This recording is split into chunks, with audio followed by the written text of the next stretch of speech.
So let's talk about it, man. Georgia Tech versus Georgia.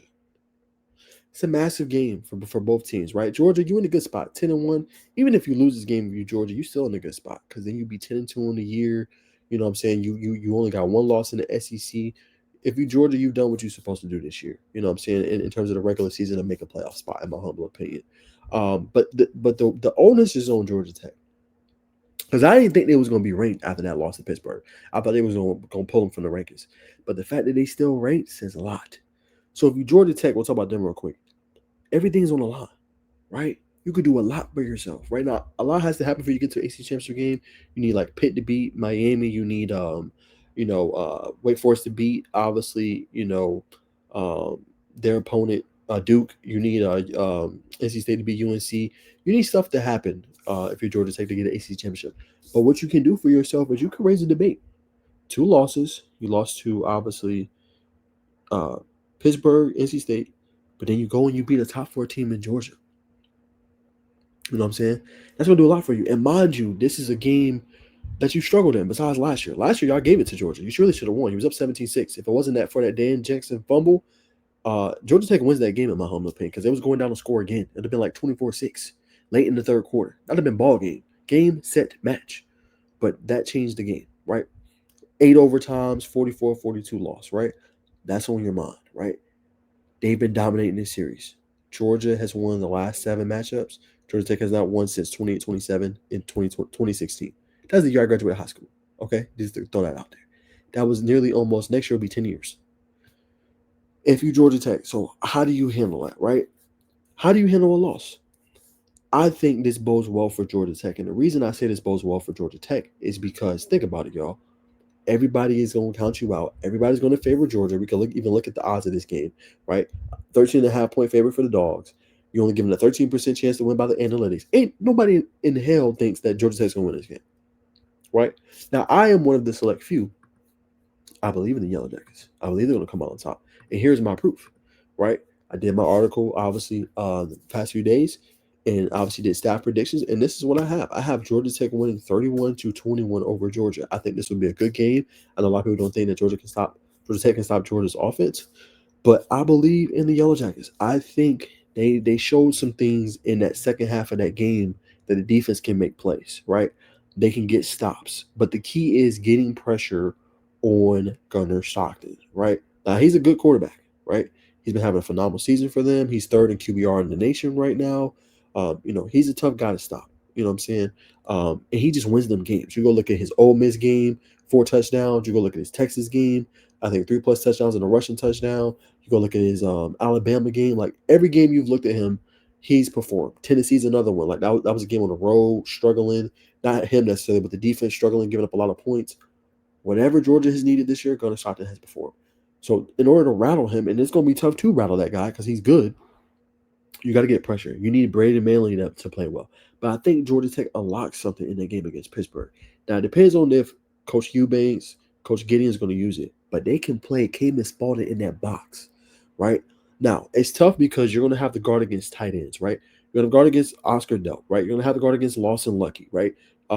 Georgia has a plethora of tight ends they can get the ball to, and they can cook you. They's that good. They can cook you. So how do you need athletic linebackers? You need really good defensive backs, right? You need really good players that can kind of shadow them and be okay one-on-one. Easier said than done, but if you can have that, let Cayman Spalding, who's your most athletic linebacker, who balled last game, 6 tackles, 5 solos, 2 TFLs, 2 sacks, and I think he had a forced fumble. If you can let him play in a box, that's going to help, kind of eradicate that running game for Georgia, right? Because the running game is good. You look at Nate Frazier this year, he has 700 yards rushing. He's been doing his thing. You look at Chauncey Bowens, he's a great compliment to him. They're a great 1-2 punch, obviously. 2 really good running backs, and they got another bell cow to get the ball to. So Georgia wants to run the football, but they've been so good through the air this year, they can do a bunch of different things. Like I said, Gunnar Stockton, go Zachariah Branch. Zachariah Branch is having a great year, over 700 yards, I think, receiving this year as well. He's been a go-to guy. And then at that point, it's spread out for them, right? So the key for you, if you Georgia Tech, is getting that pressure, making Gunnar Stockton uncomfortable, right? And you're going to need like a Braden Manley. You're going to need a Cayman Spalding who I think you should play more in this game because of the physicality, the athleticism that he has, right? So play him more towards the box, bring that pressure and make it tough for him.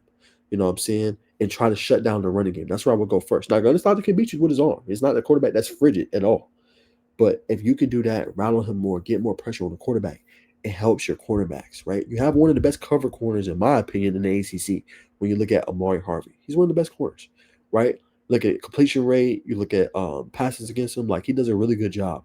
Toby's on the other side with a mix of Rodney, Shelley. They rotate, and you got Kelvin Hill obviously on the inside. Lost Jai Gilmore, which is crucial, but you got the pieces you need in order to defend, right? But the key is the pressure.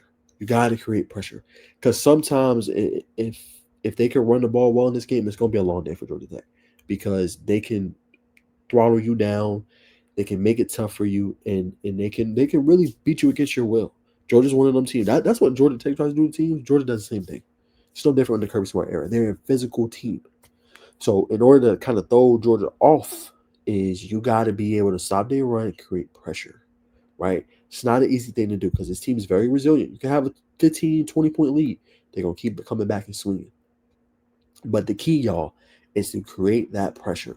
Have Cayman Spalding in there, playing more minutes, and the linebackers have to tackle him. He cannot get to the second level. If Nate Frazier and Chauncey Bowens are going and getting to the second level, it's going to be a long damn night.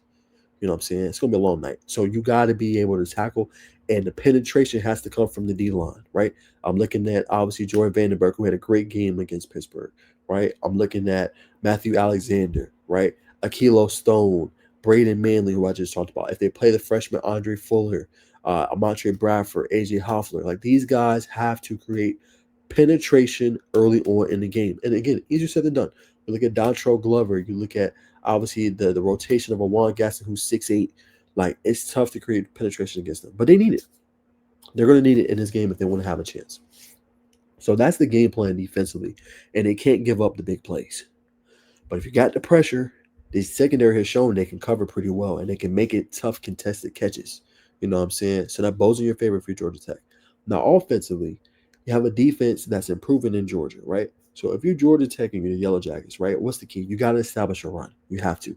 You can't be one-dimensional. Yes, you can hit big plays down the field, but you want to kind of get them on edge a little bit, right? Now, the key thing for Georgia Tech is you will be able to create a running game, in my opinion, in this one, right? They have to lean on Raylan Wilson more, right? Because CJ Allen is injured, right? He's not going to play in this game. That's their all-world linebacker. He's elite. If you can create a running game, you feel pretty good in this one, right? And you have to go to Malachi Hosey. I love Jamal Haynes, right? He's played great. He's played okay this year, not compared to last year. Malachi Hosey's a little bit of a better burst. He's a little bit more physical.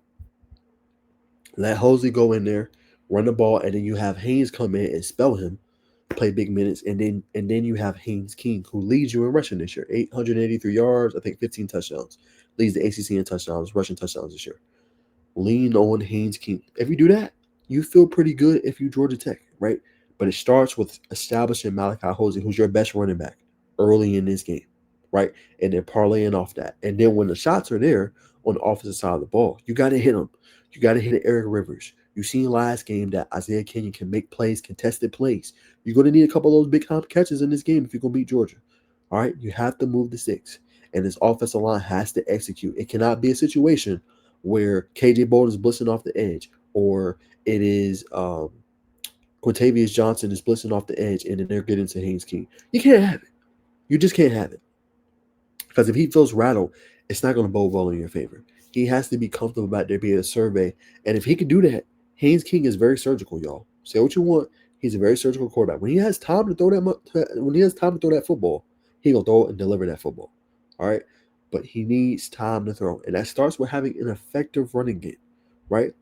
So if Georgia Tech can do that, they have a chance in this game. All right. So that's gonna be the key, in my humble opinion, for them to come out on top. They have to establish the run, lean into play action, hit your weapons down the field. You got plenty of them. Malik Rutherford, Beetham. I see why they didn't play Harper. Harper didn't have his best game in the last game. JC Byrne, do what you have to do. Because if you can establish that run, you can lean into that RPO game. Hit Beetham over there for those flat routes, right? You can hit Jamal Haynes on the flat routes, right? You can hit a Luke Harper if he's in the game, right? A Josh Beetham, whoever it may be. and that opens it up. But you have to throw different looks, which Buster Faulkner does a good job of. But those are the key. Defensively, create pressure, slow down the running game. Offensively, run the football, lean on play action. If they can do that, they can win this game. All right. Now again, nobody's taking them. I'm probably one of the only analysts or writers or whatever that's taking Georgia Tech to win this game. You know what I'm saying? It's not going to be easy. But one thing about them Yellow Jackets, when their back is against the wall, when nobody thinks that they're going to win, when they're the underdog, they play super well. They did it last year, right? Miami upset, beat them. Georgia had them on the rope, should have beat them. UNC a few years ago should have beat or ended up beating them in prime time. Florida State last year, week 1. Ain't nobody think Georgia Tech was going to win that. That was a top 10 win. Beat them. So Georgia Tech is known for doing this. The only part they haven't been known is when you're the favorite, winning that game, right? Let them be an underdog. You know they want to get their get back against Georgia. You know they tired of losing to this team. What better way to go out if your hands keen than beating your rival Georgia and ending the season 10-2? That goes a long way, and that only not only establishes your legacy and forever in Georgia Tech lore, but it also establishes what this program has become. You can finally beat your rival Georgia. That is a big statement in the Brent Key era, and they have a chance to do that. A lot of people aren't going to take them, but I think Georgia Tech can do it. And if you get out to a lead, if you're Georgia Tech in this game against Georgia, do not let off the gas pedal. Do not. Put your foot on their neck and continue to run the football. Be aggressive. Take your shot plays. Don't turn over the football and lean on the ground game. And if you do that and you stay full throttle on Georgia the whole game, you'll come away with an upset win. And I'm telling y'all, if Georgia Tech throttles Georgia, it's gonna help them out a lot against the committee. Say what you want, 10-2 Georgia Tech, beating a Georgia, if they beat them by a lot of points, that's gonna help them. Again, nobody thinking they're gonna get in, but them being ranked number 23 says a lot. I'm telling y'all, that says a lot that they're ranked number 23. So watch out for that. That's gonna be massive for them moving forward. And if they win that game, and let's say they win by 2 touchdowns, don't be surprised if they move up in the rank as a top 15 team. I'm telling y'all, I'm trying to give y'all the game right now. They do that, look the hell out. All right. As y'all know, I would be at that game. That's why I did such an in-depth preview and breakdown. Like I said, my score prediction was 31-21. I had the Yellow Jackets coming out. I know I'm one of only select few to have them winning this game, but that is what I'm rolling with. Okay? All right. Let's keep rolling, y'all.